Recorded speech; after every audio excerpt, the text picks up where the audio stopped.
मला स्वतःला मुख्यमंत्री करा म्हणून किती लाचारी करायची?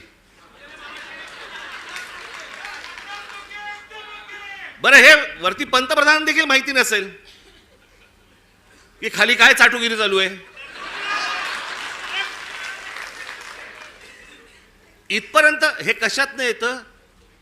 ही सत्ता डोक्यात गेली ना की आम्ही वाटेल ते करू. शिवाजी महाराजांचे गडकिल्ले असू देत, तर काही असू देत, मला मुख्यमंत्रीपद मिळालं पाहिजे, मला सत्ता मिळाली पाहिजे, मला जे समोर दिसेल ते मला मिळालं पाहिजे.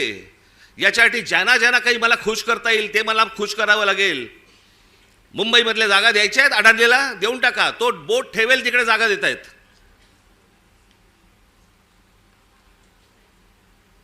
हे सगळं येतं सत्तेतून, सत्ता येते याच्यातून. म्हणून तुम्हाला बारीक लक्ष ठेवायला लागणार आहे.